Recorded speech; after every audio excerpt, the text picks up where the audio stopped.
meus irmãos, sejam todos muito bem-vindos ao nosso canal de Estudos Espíritas. Se você estiver aqui pela primeira vez, se inscreva no canal e participe conosco dessas reflexões. Vamos rogar a Deus, né, gente, que nos traga um dia muito bom, muito tranquilo e que nos traga muita consciência de entendimento. Gente, o nosso estudo é eminentemente filosófico. E nesse estudo nós vamos estudar sobre a poderosa força criadora do amor, a sua aplicação na nossa vida e também vamos conhecer de sua origem divina, gente. Isso, então nós vamos falar sobre a força criadora do amor. Vejam bem, uma premissa fundamental é que o amor, gente, ela é de causalidade divina. Veja que na primeira pergunta do Livro dos Espíritos, quando perguntou Kardec à espiritualidade, que é Deus, não é? Qual foi a resposta? Causa primária de todas as coisas. Então veja que o que dizem os Espíritos. Deus é a causa primária. Para além da definição conceitual, a gente se impõe, gente, uma reflexão filosófica muito importante, não é? Qual é a qualidade essencial dessa causa primeira, não é? Dessa causalidade divina? Veja o que dizem os Espíritos. Deus, sendo soberanamente justo e bom, sua ação criadora não pode ser neutra, tampouco arbitrária. Ela é necessariamente amorosa. O amor não é atributo secundário de Deus, é a própria substância moral da criação. Então, muito longe, gente, de ser uma causa aleatória, não é? Neutra. O que dizem os espíritos superiores? A causalidade primeira, que criou tudo e todos, é eminentemente amorosa, não é? Então, veja, o universo não nasce do acaso, mas de uma intencionalidade amorosa inteligente. Isso é a base da doutrina espírita. Saber que para todo efeito inteligente existe uma causa inteligente. E aqui nós agregamos e amorosa, não é? Então a causalidade divina, desde a criação de tudo e de todos, é uma causalidade amorosa. Então, gente, o amor nós vamos estudar aqui. Ele traz coesão e progresso. Vamos lá. O que é que Kardec nos ensina no Livro dos Espíritos? Sobre as leis morais, que são leis de origem divina e não humana. E dentre as leis estudadas por Kardec está a lei de amor, justiça e caridade, que ocupa, assim, gente, um lugar central dentro da nossa doutrina. Então, veja bem, o amor é lei de coesão espiritual. Veja que interessante o que diz a espiritualidade. O que a gravidade faz para a matéria, o amor realiza no espírito. Percebam. Então, quando a nossa jornada não é pautada no amor, olha o que diz a espiritualidade. Sem amor, existe ruptura da harmonia. Reflitam comigo se não é dessa maneira, gente. Quando nos nossos pensamentos elaborados e nas nossas consequentes ações não há o amor, existe uma ruptura de uma harmonia. Por quê? Porque aí o egoísmo toma espaço. O que dizia Jesus? Faça ao outro o que quer para si. Não é? Quando nós não seguimos essa lei natural do bem viver, o egoísmo impera e existe uma ruptura da harmonia. Porque a grande maioria vai querer apenas para si, sem pensar no bem comum. Então, gente, sem amor, a ruptura da harmonia, surgem os conflitos morais, instala-se o sofrimento. Então, como mecanismo educativo, veja que é uma sequência, não é? O sofrimento, quando nos alcança, é como um mecanismo que já estudamos aqui, eminentemente educativo. E, finalmente, o sofrimento não é uma punição, mas efeito da resistência nossa à lei de amor. Então, o que é que os Espíritos dizem no Evangelho segundo o Espiritismo? Que quando o amor fizer morada no nosso plano, haverá uma verdadeira fusão dos seres e toda a miséria moral será extinta. Por isso que a gente diz que o amor é lei de coesão espiritual. Nos aproxima verdadeiramente. E sem ele, essa série de efeitos colaterais acontecem, não é? Ruptura de harmonia, conflitos morais, o sofrimento passa a nos alcançar como agente retificador e educativo, e aquele processo que nós já estudamos, não é, gente, da expiação e a necessária reparação daquilo que nós fizemos longe da lei do amor. Então, o que é que diz a espiritualidade aqui? O progresso espiritual ocorre quando o espírito passa da obediência forçada para a adesão consciente à lei. Então, veja que reflexão profunda, gente. Quando nós vamos evoluindo naturalmente, nós passamos não mais a obedecer forçosamente, algo que nós sabemos que é o mais importante para nós, mas nós vamos aderindo, não é, à lei de amor de uma forma consciente.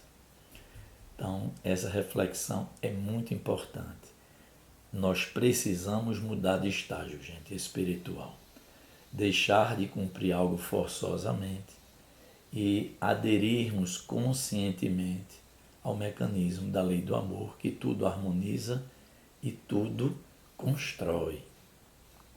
Vamos trazer aqui a colaboração de Emmanuel para esse tema, que Emmanuel sempre nos traz colocações muito pertinentes, não é? Do Evangelho, da lei de amor, daquilo que rege a nossa vida de relação. Então Emmanuel traz uma visão do amor como agente educativo da alma. Emmanuel desloca então, gente, o amor do campo da emoção para o da responsabilidade moral. Veja nas palavras de Emmanuel: amar é servir. Veja, gente, porque a mensagem do Cristo nos abastece até hoje. Porque o Cristo exemplificou servindo a toda a humanidade. Jesus então é nosso modelo e guia. Então diz Emmanuel, amar é servir. Servir é educar-se intimamente. E educar-se é libertar-se. Libertar-se de quê, gente? Das amarras da matéria mais densa. Libertar-se dos vícios. Libertar-se ainda do egoísmo, do orgulho, que são os geradores de todas as mazelas morais que ainda habitam no nosso coração. E Emmanuel então traz essa visão do amor como agente educativo da alma. Ele diz assim: o amor é um método pedagógico divino. Quando compreendido, o amor promove crescimento. Quando negligenciado, ele gera dor instrutiva. Vamos refletir sempre nessa questão, gente. Não sofremos porque Deus se ausenta do amor. De forma nenhuma. Essencialmente, Deus é amor, não é? Mas porque ainda não sabemos amar. Divaldo foi um grande propagador da lei do amor como força criadora. E Divaldo sempre dizia isso. Em qualquer situação, gente, o importante é amar. Não é? Não importa o que falem de nós, não importa se há forças contrárias ao nosso desejo de crescimento. Divaldo sempre dizia assim: importante é seguir amando. Diz Emmanuel, o amor é disciplina interior, fidelidade ao bem, renúncia consciente ao egoísmo. Gente, não dá para conviver egoísmo e amor. Quando cresce o egoísmo, o amor vai diminuindo e vice-versa. Ações amorosas não compactuam com o egoísmo. Então, dentro de nós escolhemos o que desejamos fazer prosperar. Não é? É uma questão de arbítrio. Ninguém manda em ninguém. É necessário que a pessoa seja consciente e adira conscientemente à lei do amor. Onde, gente? Nos pensamentos, nas palavras e nas ações. Foi objeto de uns 3 estudos aí atrás. Vamos ver agora o que diz Joana de Ângeles, que ela traz. Emmanuel trouxe uma visão bem educativa do amor. Vamos ver o que nos traz Joana de Ângeles, não é? Com a visão de amor como consciência integrada e amadurecida. Veja o que diz Joana.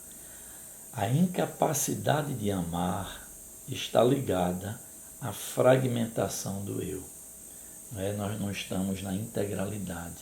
E ela diz assim: o ego, quando é imaturo, confunde amor com posse, com apego e com necessidade do outro. Veja, gente, as colocações de Joana de Ângeles. Quando nós estamos no primarismo do sentimento, achamos que amamos alguém. E como é que a gente traduz esse pseudo-amor que a gente acha que sente? Querendo o outro como posse, como apego, como necessidade. Então eu disse lá no início que nesse estudo a gente ia refletir filosoficamente sobre o amor como força criadora e vimos lá que é de origem divina, gente, não é? É uma criação amorosa de Deus, com tudo e com todos. Mas estamos vendo agora a aplicação na nossa vida. O que é que disse Emmanuel? Sem amor gera-se a desarmonia, gera-se as misérias morais e o sofrimento como consequência educativa. Olha a Joana aqui dizendo, quando nós não temos maturidade amorosa, nós confundimos amor com posse, com apego. E o que é mais grave, gente? A necessidade. Sabe aquela dependência emocional que a gente tem às vezes do outro? Não deveria ser assim, não é? Nós deveríamos coabitar no amor, sem posse e sem desespero. Isso a gente vai conquistando na medida em que vamos crescendo espiritualmente. O amor verdadeiro de Joana nasce do autoconhecimento, exige maturidade emocional, falamos isso aqui agora há pouco, não é? E manifesta-se como liberdade e respeito. Não existe, gente, nenhum relacionamento que prospere de forma sadia sem liberdade e sem respeito. Saiu disso aí, não funciona.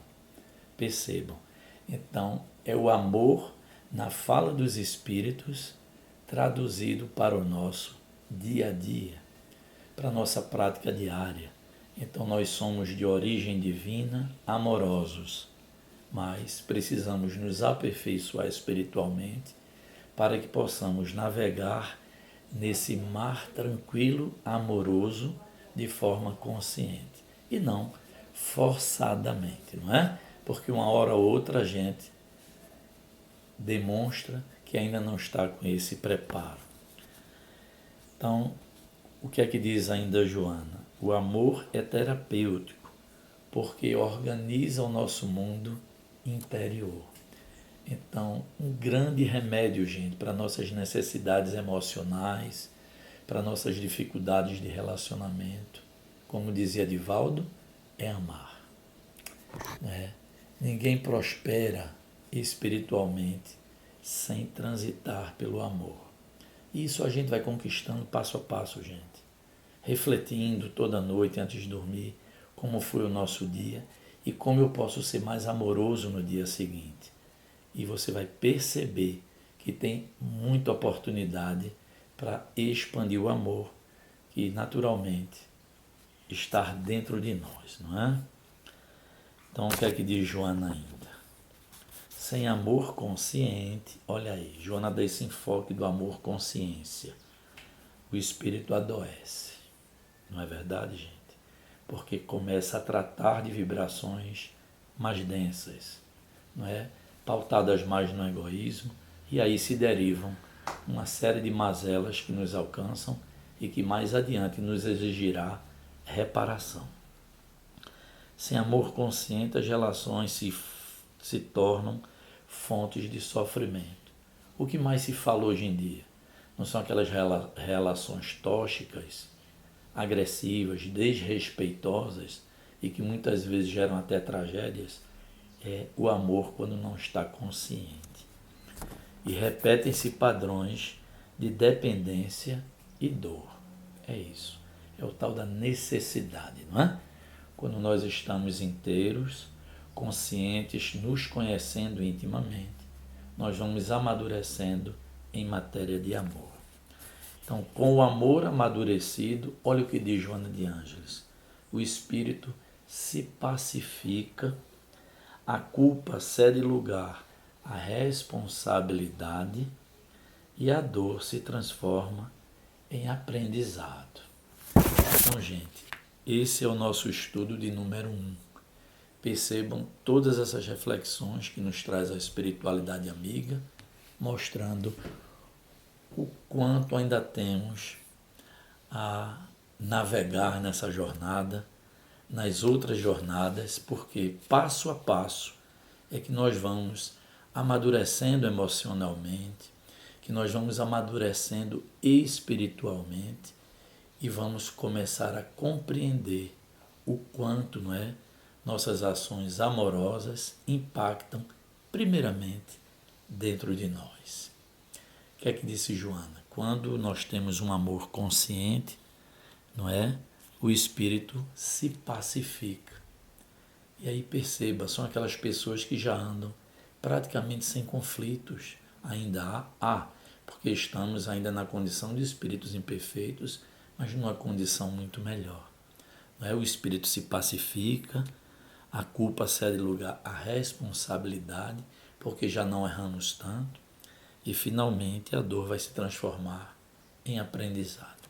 Então, gente, espero em Deus que tenham gostado dessa reflexão.